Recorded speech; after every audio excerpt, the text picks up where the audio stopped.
Welcome to Play to Win, where we play to win. I'm Dylan. And I'm Cam. This week, we're joined once again by Joseph Johnson, the tabletop jock himself, to see which one of our CEDH decks is going to come on top. You can find me at this right here, Tabletop Jocks, on YouTube and also all socials. This video is brought to you by Dragon Shield. Check out the affiliate link down below to help support the show. So we have Cam on our patron Lauren Connell's submitted deck, Obnixilis, again.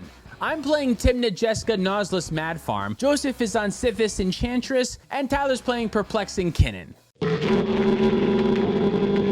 Any pre-games? Nope. Sweet. All right, good luck. Have fun. Draw for turn, Command Tower, Soul Ring, a Curse Totem on the stack. I will pass. Draw card. Mana Confluence, Mana Vault, losing a life. Go to 39. Pass turn. Draw a magic card. Canopy Vista tapped. Now we'll pass. Draw off a turn. Widowfoot Hills. Crack that for a Trough Island. Cast the Mox Amber. Pass from there. Get a draw. Verdant Catacombs is my land. Cracked Verdant Catacombs. Just a snow-covered swamp. Obnixilis, and pass the turn. On tap, upkeep, draw card. Mana Crypt. Sensei's Divining Top, floating 1. Use the floating tool at the top. Activate top to draw a card. I'm going to pay 1 life to make a white mana. Woohoo! Obnixilis will trigger. I'll get a +1/+1/+1. Whoa. What do you think the third +1 is for? Length, width, and girth. We get a mana barbs. That is a mana barbs, yes. Cast Smothering Tithe. Pass my turn. So this Smothering Tithe is the card that I saw on top with Sensei's Dividing Top. It was normally I don't like to draw with top because it kind of sets you back. You have to redraw the top later, but this helps me really a lot because I'm missing my second land drop, which is normally fine for this deck. But if I have a way to get 3 land drops extra per turn, I'm going to try to do that. I cannot pay. You can get your treasure. Lions, Blot Obedience. That will end my watch. In your end step, I'm going to cast a Worldly Tutor. Find a Manglehorn because I will not be able to play this game through a Curse Totem. Yeah, I've been really liking decks that can play Curse Totem a lot recently. We posted a tweet and I asked everyone what they thought was the best deck in CDH, and a lot of people said Kinnan. If you're looking for ways to beat Kinnan, Curse Totem is Curse it. Totem, deck yeah. basically can't function with Curse That Totem one out. and Grafdigger's Cage. Yes. Really glad I picked up Nimris. Yeah. Decks that can play Grafdigger's Cage and Curse Totem are, I think, great right Yeah, now. definitely didn't affect my deck of choice whatsoever. That's why I'm playing Jessica. What do you mean? Yeah. Fucking sick. We're beating Kinnan one way or another. Untap. Draw Manglehorn. Smothering Tithe. I will not pay. Make a tapped treasure. Yavimaya Coast. I'm going to tap Yavimaya Coast to generate a blue and take 1 damage. Woohoo! I get a +1/+1 counter. I exile a Demonic Tutor. Oh no. Cast the Kinnan. Pass the turn. It comes in tap. So it does. Draw for my turn. Smothering Tithe trigger. You may have it. Tapped treasure. Polluted Delta. I'll fetch a Badlands. Cast this Demonic Tutor. Floating 1 colorless mana. I'm gonna get this random mystery card that I'm gonna put on the stack dockside. I'll make 8 tapped treasures. I'm pretty sure I forgot that the treasures were gonna come into play tapped. I don't remember exactly, but this seems like one of those plays. Honestly, I feel like it's fine though. Like your deck, Obnixilis is like okay with going a little bit slower. You still have like more mana and more cards than the rest of the table. I mean, Obnixilis, I'm thinking of it recently kind of like a Crom. Like you're gonna draw like 2 to 3 extra cards from the table per turn cycle. But this one you can trigger yourself too. And its ceiling is Way so higher. much higher It's gonna than get Crown. huge. Yeah. Yeah. So I think you're, even though, yeah, maybe, I think you're okay to play the game slow this I'm game. set up for really nicely. You got next mana, turn. you got cards, you can No wait. one's winning the game in this turn cycle. Look at this Right. board state. Going to combat. Dylan, I'm going to come at you in the air for 6. I'll take 6, go to 32, untap, upkeep, somewhere in there, Mana Vault will trigger. I'll lose 1 life, 31, and Obnixilis triggers. Immolating Shaman. That's exiled here. Mana Crypt, odds that take damage. 4, not an odd number. Draw for turn. Since he's Divining Top with the colorless floating, I will use the colorless and this Mana Confluence, losing a life, giving Cam another trigger. Actually, I should have 4 +1/+1 counters now. And we have Reckless Fireweaver. Tymna. Mana Drain the Tymna. All right. Yep, that sounds awesome. Pass turn. All right, well, untap. Oh, yeah, you can have your top treasure. I'm going to play a Forest, Sithis, Paladin class, gain a life, and draw a card, and I'll end my watch. Untap. Draw for turn. I have 3 generic floating. The Mana Crypt. Oh, Smothering Yeah. Tithe, I'm so sorry. Oh, I'm interrupting your Consecrated Sphinx. Oh, I fucked it up. I'm so sorry. No, it's okay. Yeah, you got the treasure. Thanks. Cast the Conch Sphinx. Birds of Paradise. Pass the turn. Let's draw a card. Conch Sphinx trigger. In response to everything, Orcish Bowmasters. Dude, what the fuck has CDH become? How do you like that Consecrated Sphinx now, bitch? Hell yeah. No. ETB, 1 damage is going to go to Birds of Paradise. Sure. I'm not paying for the Smothering Tithe. Make a tapped treasure. Here's my army. Yeah, I'm just gonna go ahead and draw 2. I'm sure you're killing Kinnan, but I don't think it saves me anyway. 2 draws. I will have 2 Smothering Tithe triggers.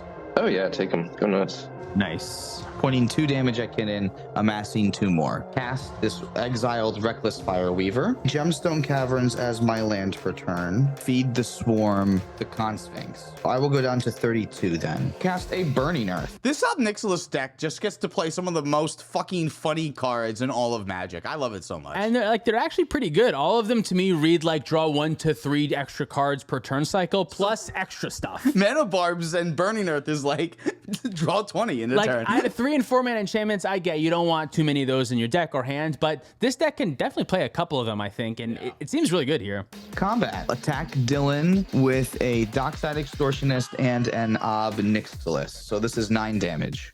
I will take 9 damage, go to 21, Pass the turn. untap, upkeep, mana vault, I'll lose 1, go to 20. I'll get another counter on Ob Nixilis, and we just exiled a Basilisk Collar. Mana Crypt, odds, I will take 3 damage, go to 17, draw for turn. I'm going to lose 1 damage off of the Mana Confluence, go to 16. Burning Earth and Ob Nixilis will trigger. Burning Earth will do you 1 damage, which will trigger Ob Nixilis a second time. So I'll get 2 Ob triggers. I'll go to 15. I will exile a Marsh Flats and a Pyroblast. Cast Jessica. I'm going to -2 Jessica, dealing 2 damage to the Orc, 2 damage to the Dockside, 2 damage to Cameron, your face. Esper Sentinel. Culling the Weak. Sacrificing the Esper Sentinel, trying to make 4 black mana. Hoarding Broodlord. Oh, the hoarding duder comes in tap. The Hoarding does come in tapped. That throws it all off. That's no good. Treasure for a Dark Ritual, which is the card that I found. Cast, saw in half from my hand, targeting the Hoarding Broodlord. Here's these 2 things. I'll go search for 2 things. 1 card, 2 card.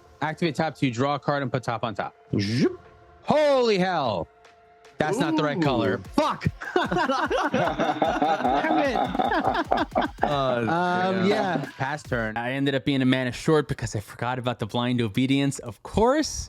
I still tried to go for it because I thought I do have a chance to draw a card with top. If I was able to hit a black mana source, I would have been able to cast the Burnt Offering and the Peer into the Abyss, which are the cards that are under those 2 dragon tokens right now. But yeah, whatever. You can get a tap treasure. Forest, basic. Sterling Grove. Trigger Sithis. I'm going to draw a card and gain a life. I will not pay. Pitch an Elvish Spirit Guide. I'm going to tap Canopy Vista. I'm going to lose a life from Burning Earth. It is a Prosper that I exile. I'm going to play a Choke. Gain a life and draw a card. I will not pay in my watch. This does not untap because it's an island. Odds, I will take 3 damage, go to 35. Mana Vault, I will take 1 damage from the Earth thing. I exiled and all will be 1. Diminish Silver Key. Both of them come in tap.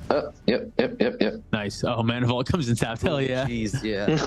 Sick. Pass the turn. Tyler does mess up. Untap. Draw for turn. You can have one, Dylan. Marsh Flats. I'll tap this, losing 1 life down to 29. Put all will be 1 on the stack. Yeah, you got it. Tap these 3 things and lose 2 more life. Mayhem Devil. He will come in tapped, yeah. So I'll sack a treasure, making a red mana, and when that happens, Mayhem Devil will deal 1 damage to Dylan's face. When that happens, Ob Nixilis will trigger, and I will exile a card from my library and put a counter on him. And when I put a counter on him, then all will be 1 will trigger, which will deal 1 damage to Dylan's face. And then that will let me put a counter on Ob Nixilis and exile a card from the top of my library.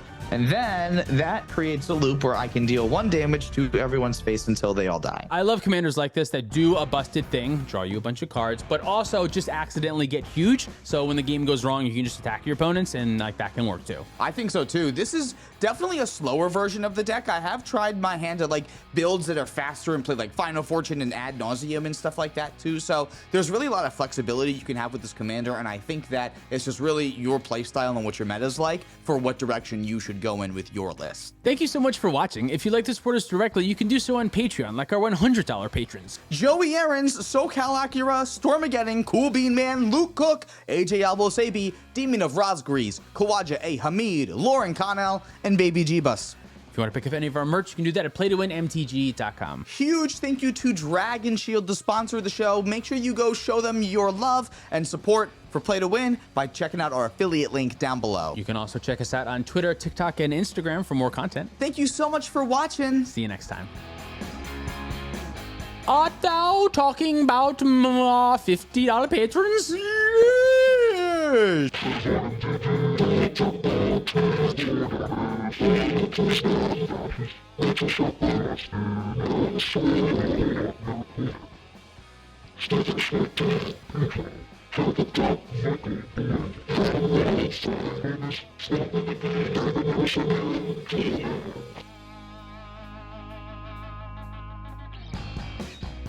Are you still playing this deck?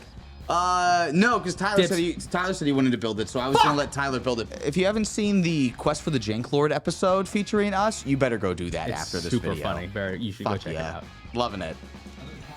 This game is McDonald's. And we just